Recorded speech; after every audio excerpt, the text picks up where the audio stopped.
Hey guys, it's postboxpat. Welcome back to a brand new video, and in today's video we are talking about Fortnite live event this season in the next few days, guys, starting on the 22nd of June. We've got so much details on that and so much more in today's video. As always, if you're new, tap subscribe and don't forget to pop code postboxpat in your item shop, as well as some throwback gameplay in the background with me playing as Thanos and even playing as Thanos' troops. I forgot their name, but yes, let me know in the comments. Sorry about that. I'm not a huge Marvel follower. I do know a lot about it, but just not every little nitty-gritty thing. Anyway, let's jump into this and go over exactly what we have for today's video. So where are we starting out? Well, Fortnite have officially announced that there's going to be an up and coming event inside of the game over at the Believers Beach section on the map. What's really cool about this is it's going to be some sort of summer concert type thing which is going to take place, but not only that, there's going to be something really secret which is going to happen during this event. We've all been invited to it. It takes place on the 22nd of June at 9 AM Eastern time at Believers Beach. It's going to be a cosmic summer celebration. I don't know if this is going to be a live event 100% or if it's going to be like an in-game event. We can't guarantee it just yet, but I'm assuming this is probably going to be some sort of in-game event, possibly live. I'm not too sure,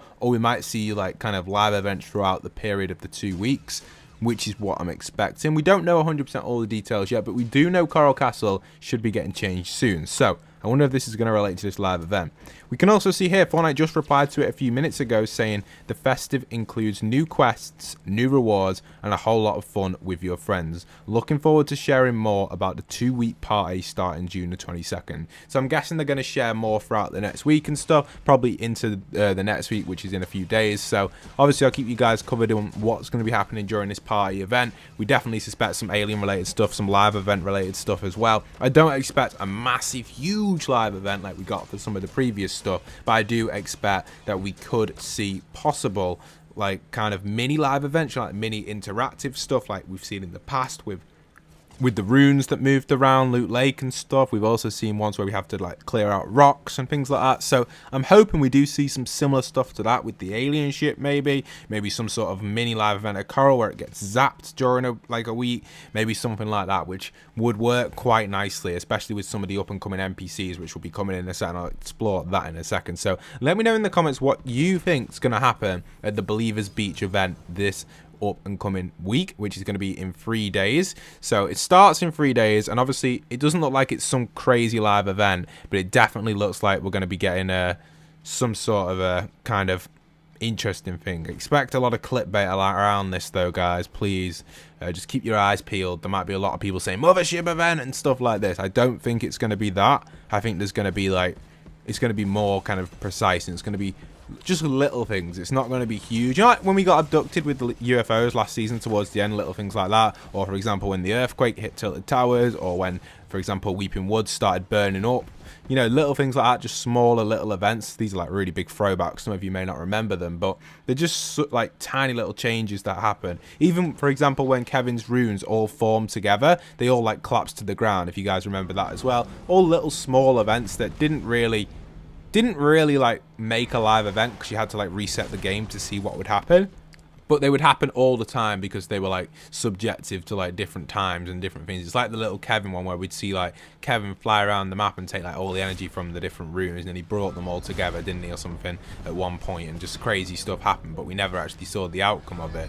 Just things like that. So I wouldn't even class that as a live event personally. It's like a small event. I'd love to make a video on all of like the small events for you guys, because there's been a lot and I do remember them all. It's just they aren't like huge. Anyway, let's move on from that, because we've talked about the event for quite a bit now. We're going to go over to some of the other up and coming leaks as well regarding NPCs and changes with the event. So according to the Cosmic Summer Celebration event, will also include new quests and rewards. It also will take place as the summer event for this year, and it starts around the same time as the last two, with 2019's being obviously June the 24th, 2020 which was on the 30th of June, and this year in 2021 it's on June the 22nd. So it is going to be the summer event, I suspect. Okay, we have some details on the Scott Crimer NPC who will blow his cover as he transforms from different aliens and stuff. And this will be the NPC, I believe, located inside of possibly Coral Castle once it gets destroyed.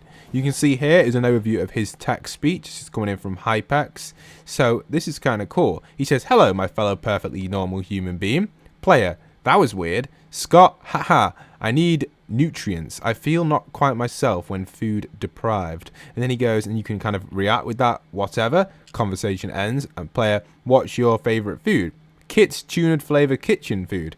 Kind of a coincidence, guys. I've been covering that in the map change and storyline videos. Kit's definitely got something to do with the storyline this season. And you can see player, player just goes ... and then Scott goes, I think I just blew my cover, and transforms back into an alien animation, obviously, which is going to be seen here, which you can see. So kind of cool, kind of interesting as well. So that's Scott, who's going to be located over at Coral. So that's actually super exciting. Brand new NPC coming in, which possibly could come in during either the update this Tuesday, or it could come in during the release of the summer event, maybe midway through, which would be kind of neat. I think that would be better. I'd sooner have that happen than him be there this Tuesday. I know earlier the better, sometimes people say, but I think spacing it out, having like mini events, kind of timing it perfectly, all flows quite nicely, you know, in the community when there's stuff like that. So let's hope, with our fingers crossed, that we do get something like that. That's what I'm hoping for 100%, but I don't know, it might come in straight away on the Tuesday. I can't guarantee anything for you guys. Also, we've got some interesting stuff to talk about the no gravity biome. So we've been talking about this in a few of the news videos in the past, but we've got some more details on it now for you guys. So basically, the up and coming no gravity biome / POI has a code name Goop. So G-O-O-P, I think I'm saying it right. I might not be. Let me know in the comments again. Sorry if I do pronounce things a little bit wrong. Also, it is going to be a consumable item, which is located in there, which you can stack up to 2 times. Also, apparently, it can be used to craft something special. We don't 100% know what it can be used to craft for, but I'm assuming it might be either the alien weapons, the alien grenade, which we've seen in the trailer, or even the alien shotgun, which we don't have yet. So, a good combination of a few different things there, as well as there is a chance of the red toolboxes having a 15% spawn chance all over the map. So, just a little fun fact there, which I thought I'd add in for you guys. So that's kind of a neat one, which I'm kind of excited for. And generally, I would love to see something like this in the community, like, you know, having like this sort of crazy stuff going on. It would be absolutely amazing just to experience. And obviously, we've already talked about Thanos coming. I will just mention it again. If you didn't check out yesterday's video, I kind of had a rant about the tournament. I did come up with a really good suggestion for the tournament. If anyone did see my tweet, I actually tweeted this out. I thought I'd just put it in the video because it's kind of a good point to make. So for those that don't already know, the tournament is standard duos, competitive duos. So a lot of the stuff isn't in it. All the weapons are basically removed other than the pulse rifle. Everything else is out of it. It's just standard BR with no UFOs or anything. So I don't want to rant about it again, but that's what the LTM is for the Thanos Cup, which is just a missed opportunity, as well as obviously the equality stuff as well. But here's my tweet, which I wanted to add in for you guys, which was an interesting one. So the Endgame LTM would have been perfect for the Thanos tournament, and that's the footage you've been watching in the background. Each player would play 5 games on the Avenger team and 5 games on Thanos' team. Each player would earn 1 point for eliminating, and if they get the victory, they'd earn between 15 or 25 points. Obviously, you'd have to change that depending on the situation.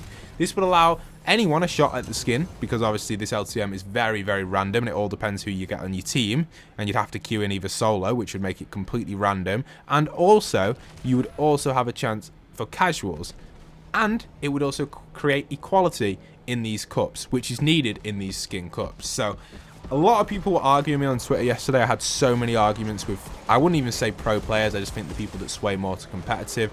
And these skin cups, in my quick opinion, I'm not going to talk about it forever, I think these skin cups aren't competitive situations. You do not need to have any kind of arena points to compete in them, which isn't competitive at all. So you're putting everyone in the same playing field. As well, you do not need any prize pool, like no money or no kind of financial drive. So these cups are definitely not the same as a competitive cup. When there's money involved in a cup, the dynamic of it changes. That is a true competitive situation. Plus, not everyone can enter these cash cups. You have to have a super, super high rank on your arena points, which 98% of us, 99% of us probably don't have. So I don't see these as competitive cups. Hence why I am trying to push, which isn't really working very well, but I'm trying to tell people that these cups should have a quality for all players to have a chance at the skin. Also, a little side point, what's the point at pros getting the Thanos skin if the field of view, because pros like to use smaller skins, they don't like to use big skins that take up the screen, like Guff and skins like that. They like to use like much more smaller skins, like the female skins. they are never going to use Thanos. They'll use it once maybe on stream. Majority of them ain't even content creators. And then they'll never use Thanos again. Again, you're giving skins to people that will never use it. Make something fun out of it. Give the opportunity to everyone by having a crazy LTM where pros can't perform in. That's one thing as well. When Fortnite makes something really unique and a different dynamic, so if you create an LTM or a game mode where it's new, pros will have to adapt. And during that adaptation time, which is in 10 games, they don't have enough time to adapt. 10 games is not enough for a pro to adapt, which makes the playing field equal as well. It's like the Graph G LTM, the Laser Beam LTM. These LTMs gave pros a disadvantage, and it also gave normal players a disadvantage. No one knew, we all had to adapt, but that fact of adapting allowed for an equal playing field a little bit more. That's it. That's my final point for you guys. Other than that, let me know in the comments what you think about this. I don't want to rant about it. That's just my suggestion. If you want to hear my rant, check out yesterday's video. I am still really annoyed about them doing a duo LTM for the Thanos Cup. I think it's a huge missed opportunity. I don't mind it for cups like Harry Kane and things like that. Fair enough. But when it's something huge like Thanos, or in the past, even all the Marvel ones, they were in the Marvel LTM. So why couldn't they do something special for Thanos? I do not know. But that's it, guys. Rant over. Leave a like, comment, subscribe. I'll see you guys in future content. And once again, don't forget to pop in code postboxpat to your item shop. This is postboxpat, signing out.